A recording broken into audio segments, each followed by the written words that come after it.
दोस्तों, आज हम एक ऐसे मल्टी टैलेंटेड अभिनेता की बात कर रहे हैं जिन्होंने अपने अभिनय के साथ साथ फिल्म निर्देशन, निर्माता और लेखन के अलावा सिंगिंग में भी दिलचस्पी दिखाई और प्रत्येक क्षेत्र में सफलता हासिल की।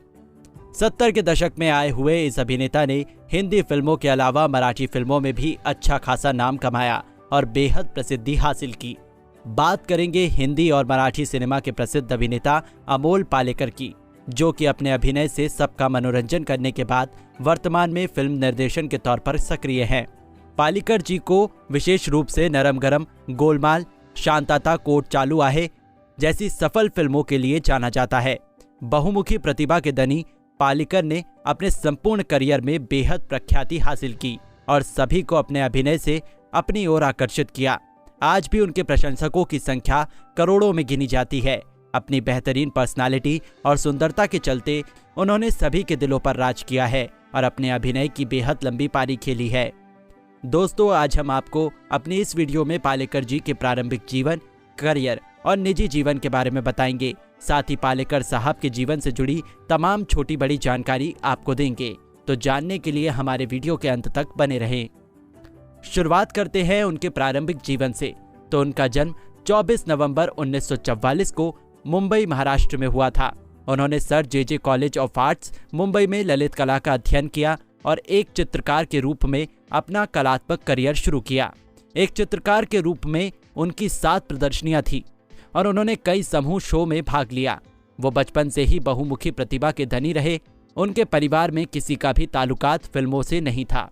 उन्होंने एक मध्यम वर्गीय परिवार से होने के बावजूद अपनी मेहनत और लगन से हिंदी सिनेमा में अपनी पहचान बनाई।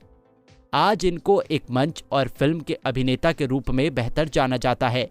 वो सन 1967 से एक अभिनेता, निर्देशक और निर्माता के रूप में मराठी और हिंदी थिएटर में भारत में अवंत-गार्ड थिएटर में सक्रिय हैं। आधुनिक भारतीय थिएटर में उनका योगदान अक्सर हिंदी फिल्मों में एक प्रमुख अभिनेता के रूप में उनकी लोकप्रियता से प्रभावित होता है।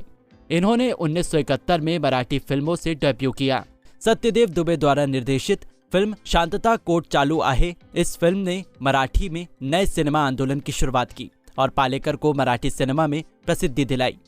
सन 1974 में उन्हें रजनीगंधा में बसु चटर्जी द्वारा एक अभिनेता के रूप में लिया गया। उन्होंने मध्यम वर्ग कॉमेडी में ऐसी कई अन्य भूमिकाएं निभाई जो ज्यादातर वैकल्पिक थी।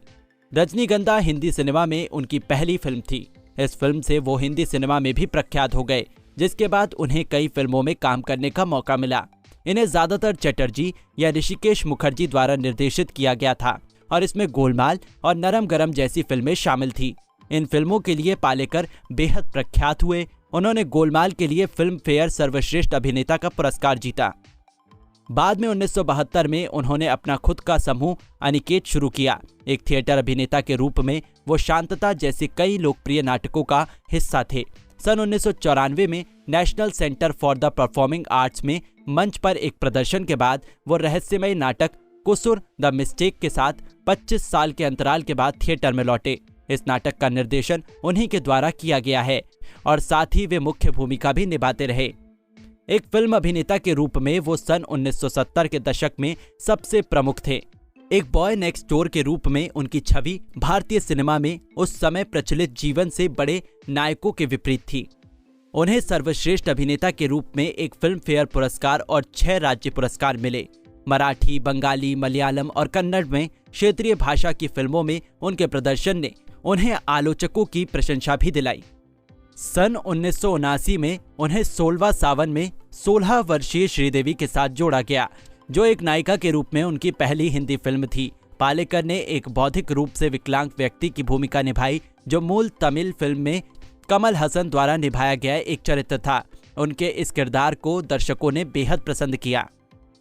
इसके अलावा उन्होंने छोटी सी बात, टैक्सी टैक्सी, घरौंदा, अगर, सफेद छूट, भूमिका, दामाद, जीना यहाँ, बातों बातों में, मेरी बीबी की शादी, गोलमाल, अपने पराए, आंचल, चेहरे पे चेहरा, अग्नि परीक्षा, समीरा, श्रीमान श्रीमती, जीवन धारा, प्यासी आंखें, रंग बिरंगी, झूठी, खामोश, बात बन जाए, तीसरा कौन, अक्स जैसी फिल्मों में अपने अभिनय का बेहतरीन प्रदर्शन किया।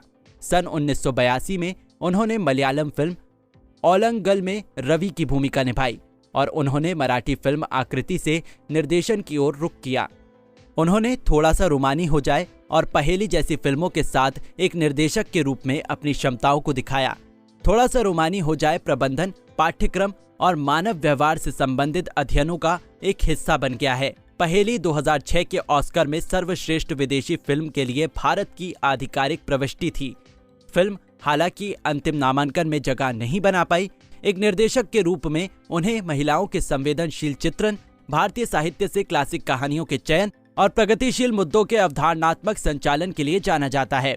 उन्होंने राष्ट्रीय नेटवर्क पर कई टेलीविजन धारावाहिकों का निर्देशन किया है, जिनमें कच्ची धूप, मृगनयनी, नकब, पाउल खुना और कृष्णा काली नाम के प्रसिद्ध धारावाहिक शामिल हैं। उन्होंने फिल्म निर्माण पर ध्यान केंद्रित करने के लिए सन 1986 के बाद अभिनय नहीं करने का फैसला किया, जिसके चलते उन्होंने सन 1985 में अनकही और सन 2001 में मराठी फिल्म ध्यास पर्व का निर्माण किया। इसके अलावा उन्होंने बतौर लेखक 2 फिल्में की, जिनमें सन 2000 की कैरी और सन 2005 की पहेली नामक फिल्में शामिल है। शाहरुख खान और रानी मुखर्जी स्टारर फिल्म पहेली उनकी एक लेखक और डायरेक्टर के तौर पर आखिरी फिल्म थी, जो कि बॉक्स ऑफिस पर खास कमाल नहीं दिखा पाई। हालांकि पहेली को ऑस्कर के लिए best foreign language film category में इंडियन कंट्री डिक्लेयर किया गया था, लेकिन फिल्म ये अवार्ड नहीं जीत पाई। उन्होंने गैर लाभकारी संगठन टीच एड्स द्वारा बनाए गए एक HIV एड्स शिक्षा एनिमेटेड सॉफ्टवेयर ट्यूटोरियल को भी अपनी आवाज दी है और सभी ने उनकी आवाज को काफी पसंद किया, जिसके लिए वो बेहद लोकप्रिय हुए। एक दिन लॉ कॉलेज पुणे के पास उस समय भारी हंगामा हुआ जब अभिनेता अमोल पालेकर की BMW एक स्विफ्ट कार से टकरा गई। तब अमोल दूसरी कार के चालक के साथ बहस में पड़ गए और बात हाथापाई पर उतर गई, जबकि वहां उपस्थित लोगों ने मामले को सुलझाने की कोशिश की, लेकिन पालेकर शांत न हुए और अंत में मामला पुलिस तक पहुंचा, जिसके बाद सब कुछ ठीक हो गया।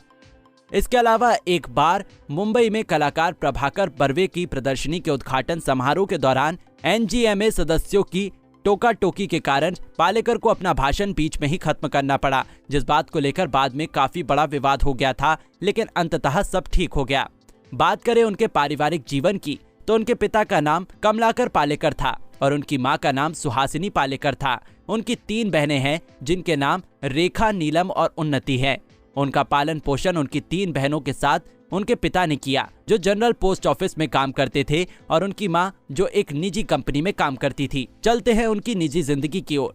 तो उन्होंने अपनी पहली पत्नी चित्रा से अलग होने के बाद संध्या गोखले से शादी की, जो एक लेखिका है। उनकी 2 बेटियां हैं, जिनका नाम श्यामली और समीहा है।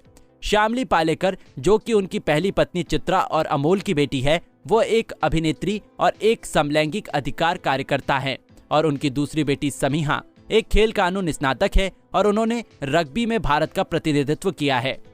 पालेकर इन दिनों अपने परिवार के साथ पुणे में रहते हैं और अक्सर फ्री टाइम में पेंटिंग्स बनाते रहते हैं, जो कि उनका पहला प्यार कहा जाता है। उनका कहना है कि यदि उन्हें फिल्मों में एक चुनौतीपूर्ण भूमिका दी जाती है तो वो एक बार फिर से अभिनय करने को तैयार है। एक अभिनेता के तौर पर हिंदी सिनेमा मान का बहुत बड़ा योगदान है, जिसके लिए उन्हें भूल पाना नामुमकिन है।